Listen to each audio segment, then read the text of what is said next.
Today we are putting the Zeekr 001 through probably the hardest test we do here on the channel. Not only are we measuring how many minutes an EV has to charge to complete the 610 kilometer, almost 400 mile trip, and then ranking the car based on that result, this test is also designed to expose an EV's weakness or weaknesses. And my god, does this car almost fail on every criteria that is important for an electric car. Stay tuned guys, for this is one of the worst experiences I've ever had in an EV. You join me after an hour on the road where I'm still relatively positive about the 001. I'm back in Norway doing the long trip test, and I haven't done this for a while because, well, I've been to Spain, I've been other places testing other electric cars thanks to you guys. So yeah, I am really appreciative of all the support for my Spain trip, which was a success. 11 videos in like 7 days of filming, which is just completely bonkers insane. But it's nice to be back, more of a relaxed workflow, still filming like 3-4 videos a week, so it's still a lot, but it's a lot less than 11 videos in 1 week. So we're in the Zeekr 001 all-wheel drive. This is the privileged trim. It has 544 horsepower, dual electric motors, good performance, 3.8 seconds to go from 0 to 100 kilometers an hour, and a 94 kilowatt hour usable battery. And for those of you who don't know, this is actually very closely related to the Polestar 4. Same platform, same underpinnings, the same, electronics underneath the skin. So a lot of the same issues with ADAS, which I have talked about, in my range test of this and also all of my Polestar 4 videos. So if you want to recap on that, go check those videos out. But it's not very smooth to use. And with this, the D-pad here is just terrible to use because it's just so slow to respond, and it registers, when you're pressing the buttons with a haptic feedback, but 9 out of 10 times it doesn't actually register the click. So you try to change the speed, like nothing happens. Up, nothing happens. Down, nothing happens. And the D-pad is so small, like with at least the Polestar 4, it's big where it's easier to place your fingers. Here, really don't know, am I pressing correctly? Should I press there? I'm getting haptic feedback every time. So there it actually changed the speed, and there it changed the speed back again. So yeah, I don't really like, the setup here, and the ADAS, the responsiveness isn't good at all. This is one of the worst responsive, setups I've ever used because it doesn't register any of my inputs. But enough about that. So after an hour and 11 minutes on the road, we've covered 122 kilometers. We're now approaching where this 4-lane section of road enters into a 2-lane section. They are building, more sections of 4-lane. And from here and down to Kristiansand, which is our turnaround point, we're gonna have patches of 4-lane and 2-lane country roads. So our average consumption is 23.8 kilowatt hours per 100 kilometers, and our predicted battery percentage at arrival at our turnaround point is now 45%. It started at 53, which I immediately that's not gonna happen. We're not gonna arrive there with half full battery. That's just not gonna happen because this car is not that efficient, and also the battery pack size, the calculations just don't add up. But I have to say, despite this not being reliable, despite this not being reliable, it's actually a comfortable and quiet car. Maybe just even a tad bit more quiet than the Polestar 4.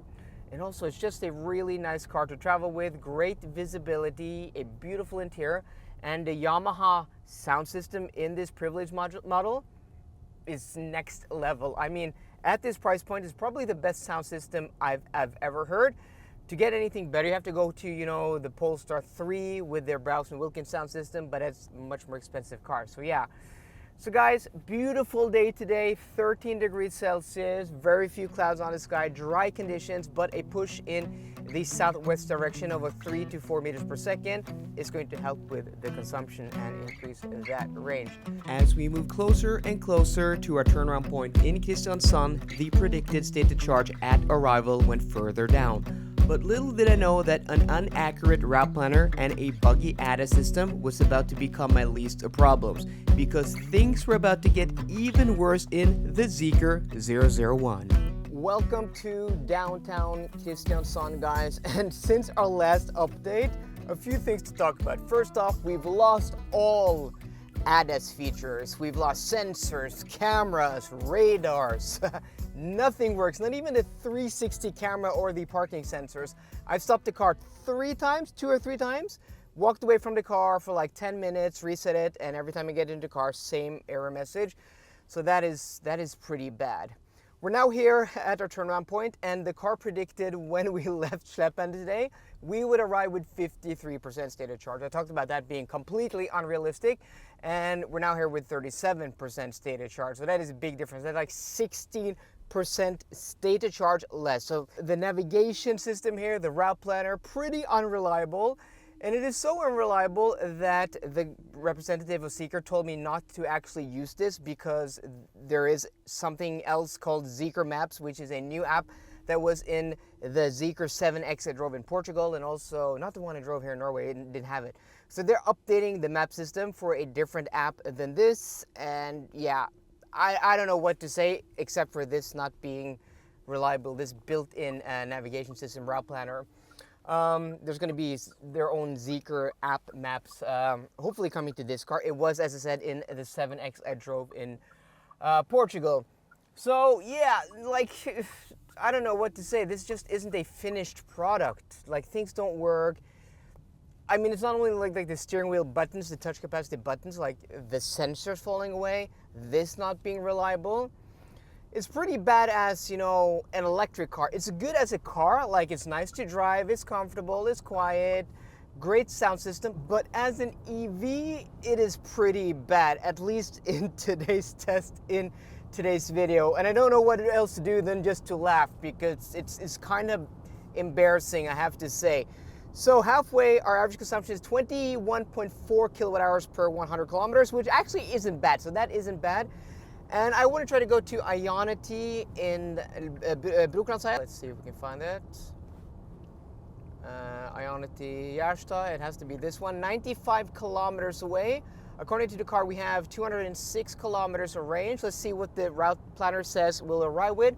Okay, it says we're going to arrive with 20% stated charge. So we'll try that. This car does have active preconditioning via the navigation system. It also has manually preconditioning. So if we go into this menu here, and then we go into charging, there we go. It has battery preconditioning. So, but I think, you know, we're going to use this. So, I mean, so far the app has, the map app has been pretty useful, except for not being reliable. It just went down to 19% now, just said 20. But the Zeekr representative said that, like, in Oslo and around towns, it can't find like half of the small roads. So, but at least on the main roads, it's fine. Finally, guys, after leaving the car for like the 5th time, locking it for 10 minutes, coming back to the car, all the systems now work. The ADAS works, the adaptive cruise control works, the parking sensors, and also the camera. So I can finally use cruise control again, which is nice, because this car, when you're on one-pedal drive and not using cruise control, the balance between coasting and one-pedal drive is very sensitive and very unpredictable. And yeah, I don't really like the calibration of the one-pedal drive in this car at that limit. You know, over that limit and below that limit, it's fine. And also, I'm using Apple CarPlay and Google Maps, because when I used the built-in navigation, yeah, the car added the charge stop, and I couldn't find where I could, you know, reduce the arrival percentage, because it would just add a charge stop. And even though if I chose not to add a charge stop, like in the settings here, like auto adding charge station, it would do that anyway. So probably somewhere I could, you know, find a better setting for that, but I wasn't able to find that. And also, guys, the car said we would arrive here with 20% state of charge, and of course, because of our experience on our way down, even with like a tailwind of 3 to 4 meters per second, it was way off. And now we're 500 meters from the charge station, and we are at 9% state of charge. So I'm guessing we're gonna have to charge until the car says we're gonna arrive back at our starting point with at least 30% to have a big enough buffer. So yeah, a lot of things not going as planned today, a lot of things not going as the car predicted, and a lot of things not working as it's supposed to. So super, super annoying. We've driven about 403 kilometers without stopping, and yeah, quite full at this charging station. So we're gonna back up into one of these 350 kilowatt charging bays.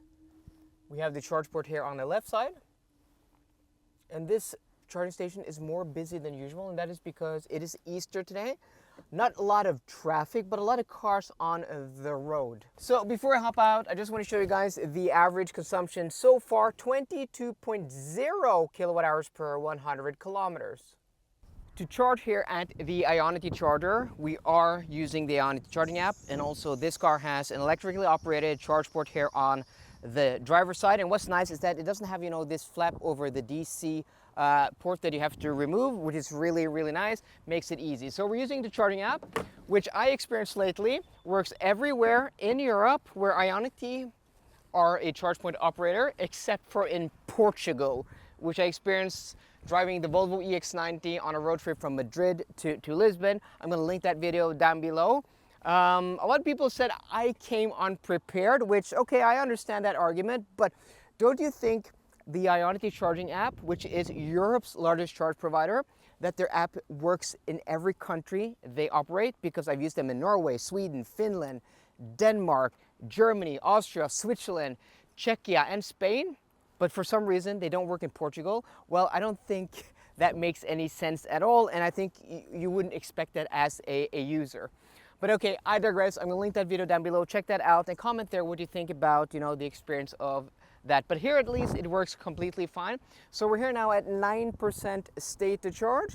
This car should have a peak charge speed of 200 kilowatts, and the car should have preconditioned the battery if there was any, you know, need for that. We're at 62 kilowatts, but this should ramp up now up to close to 200. And I'm guessing we're gonna do like maybe like a, I don't know, 10 to 15 minute charging stop in total, which should be, you know, competitive and should be a decent charging speed or charging time to complete this route. And there you can see we're hitting 200 kilowatts, bang on what the car claims. So that is actually pretty nice. Once the car said we'd arrive back in Oslo with 24% battery, I disconnected from the charger and got back on the road. As predicted, the estimated state of charge at arrival crept lower and lower the closer we got to our finish line. But to my surprise, after stopping a few more times and resetting the car, the ADAS functions came back. Thank God. Welcome back to Esso in Slependen, where we started this long trip test earlier today. And before I go through the data or reveal the results, I just want to touch upon this car today because it hasn't been a good experience. For about half of the trip, the ADAS functionality wasn't working. We had no adaptive cruise control, no lane centering, none of the safety systems, you know, that I turn off, like a lane keep assist and distraction alert and all of that, because none of the cameras were working, and also no parking sensors, no cameras, no nothing.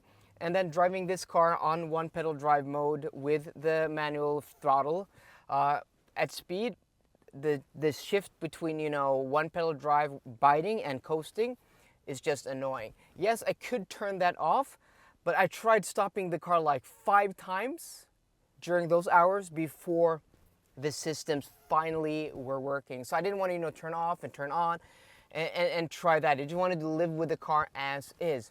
And also the route planner, the navigation system, not reliable at all. Every time we put in a destination, we arrive with a lot less battery, and that's the same case here we're gonna get to in a second. And also on our way back, like after our charging stop, suddenly the map said we were gonna like arrive an hour later, and I'm like, what's going on now? And then I checked, it said it was like traffic, and then there wasn't traffic, and then there was traffic, and then there was traffic, and then the last time I put in Google Maps, and like there's no traffic, and there was no traffic here.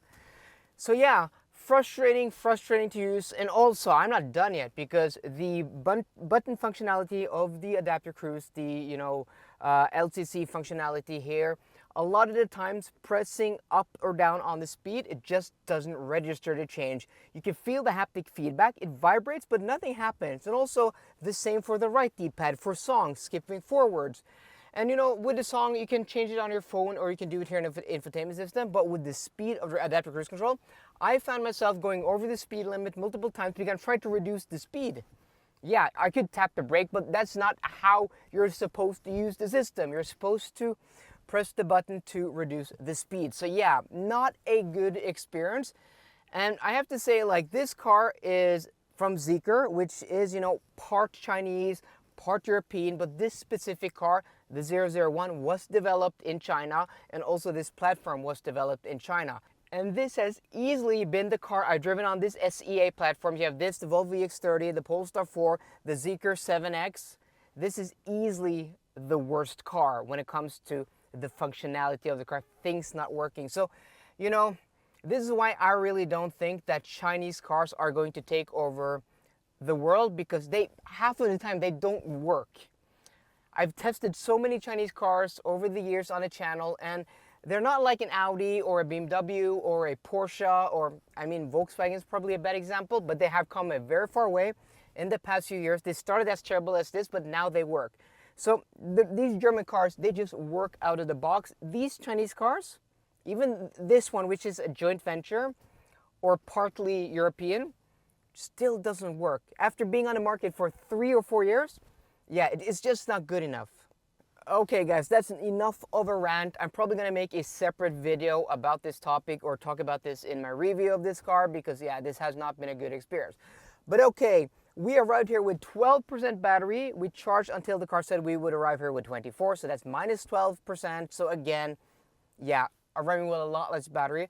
I can't understand why this, route planner, which has been on the market in this car for so many years, can be so unpredictable. Because it's been like new cars like with the Polestar 4, the Volvos and stuff like that, even the Audis. At the beginning of their launch, like when they come to market, they're pretty like unreliable. But after they've been on the market for a while, yeah, they've been spot on. Like the Polestar 4 I drove just maybe a month or month and a half ago was spot on, like at the percentage. Or at least it, it underestimates where you arrive with more battery than less, which is a lot better.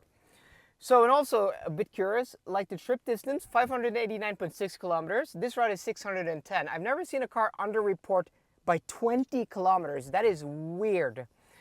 So, average consumption, 21.9 kilowatt hours per 100 kilometers. Honestly, I don't know if that's good or bad. I'm not going to even bother to check my notes here with the other cars. You're going to see the Polestar 4 and other cars here, for reference. It's not particularly well. It's not, the best, but I think it's not the worst either. So, you're here for the results. So with the Zeekr 001, we charged to 55%, and that took, according to my notes, 17 minutes. But we have to correct, like we do with every car, arriving here with 0. And because we arrived here with 12, that's 55 minus 12, which is 43% stated charge. And for us to charge to 43% stated charge, that took us 11 minutes, which actually is pretty decent. I think anything under 15 minutes on a trip that is more than 600 kilometers or 6.5 hours is decent, because I'm gonna stop, as I've said so many times before in these videos, more than that. And I stop more than that. I go to the toilet, I buy something to eat, I buy something to drink off camera when I'm not doing the charging stop, because when I'm doing the charging stop, I only have time to, take my notes, film some B-roll of the car, connect the charger, and then disconnect. There's no time for me to actually do anything else. So that's why I think in the real world, if you can charge for less than 15 minutes, you're not actually adding any time to your trip. So at least there's something positive. And there are other things that are positive. The seats are good, the sound system is great, the interior is nice, it drives nicely. Like the steering at speed isn't where like with the Zeekr 7X, though there isn't a lot of feel. I prefer no feel to steering that is natural, that isn't overly heavy off center and makes the car hard to drive at motorway speed. So there are a lot of things to like about this car, which I'm going to dive deep into in my full review. But there are also going to be a lot of negatives, because this car is maybe the worst and the best car I've driven in a long time. So yeah, guys, let me know what you think of the results and the issues I had with this car. Yeah. So I hope you enjoyed today's video. If you did, please drop me a thumbs up down below. And for more car content, as always, please subscribe. See you guys later, and goodbye.